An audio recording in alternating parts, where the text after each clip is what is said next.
Salam damai sejahtera bagi kita semua. Pada kesempatan kali ini, saya akan menjelaskan sedikit materi mengenai paradigma perekonomian Indonesia. Sebelum membahas ke materi, izinkan saya untuk memperkenalkan diri.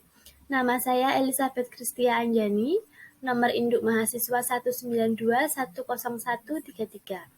Tugas ini atau video ini saya buat untuk memenuhi tugas pada mata kuliah perekonomian Indonesia.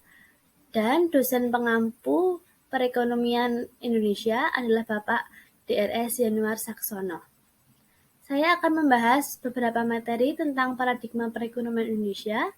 Pokok-pokok materi yang akan saya bahas itu yang pertama ada pertumbuhan ekonomi Indonesia, yang kedua ada pemerataan ekonomi Indonesia, yang ketiga ada keseimbangan ekonomi Indonesia, dan yang terakhir ada perkembangan ekonomi Indonesia.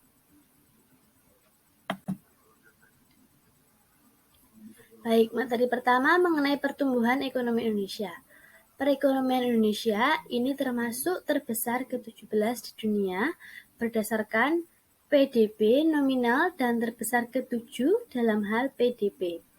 Keseimbangan kemampuan belanja, ekspor merangsang pertumbuhan ekonomi domestik yang mana diukur dalam pertumbuhan PDB real dari waktu ke waktu. Kemudian PDB real ini mempresentasikan nilai moneter produk yang diproduksi oleh nilai perekonomian domestik yang diukur dari harga konstan. Materi yang kedua yang akan saya bahas ini tentang inti pemerataan ekonomi. Pemerataan ini memiliki arti suatu upaya untuk memberikan kesempatan luas bagi seluruh warga negara untuk memiliki pendapatan minimum, sandang, pangan, papan seadil-adilnya.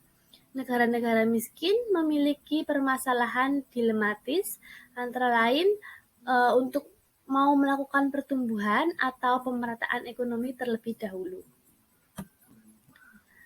Pokok materi yang ketiga ini ada keseimbangan ekonomi. Keseimbangan ekonomi di sini memiliki arti suatu kondisi di mana jumlah penawaran sama dengan jumlah permintaan atau jumlah barang yang diminta sesuai dengan besaran harga yang ditawar.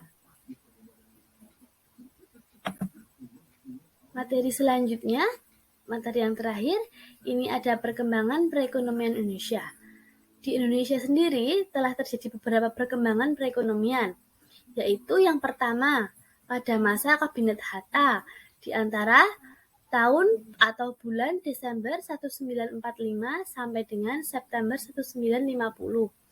Kemudian perkembangan yang kedua ini ada Kabinet Sukiman dari April 1951 sampai dengan Februari 1952. Kemudian ada Kabinet Wilapo dari April 1952 sampai dengan Juni 1953. Kemudian perkembangan selanjutnya ada kabinet di masa Kabinet Ali I terjadi pada bulan Agustus 1953 sampai bulan Juli 1955. Kemudian perkembangan ekonomi selanjutnya ini ada di Orde atau di masa Kabinet Burhanuddin.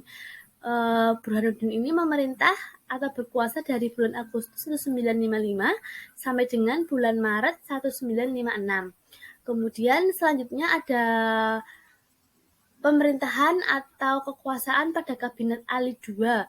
Ini berlangsung pada bulan April 1956 sampai bulan Maret 1957. Kemudian perkembangan perekonomian terakhir ini ada pada kabinet atau pemerintahan Kabinet Juanda yang berlangsung pada bulan Maret 1957 sampai dengan bulan Agustus 1959. Baik, demikian presentasi singkat yang dapat saya sampaikan. Semoga presentasi ini dapat bermanfaat untuk kita semua. Sekian dan terima kasih.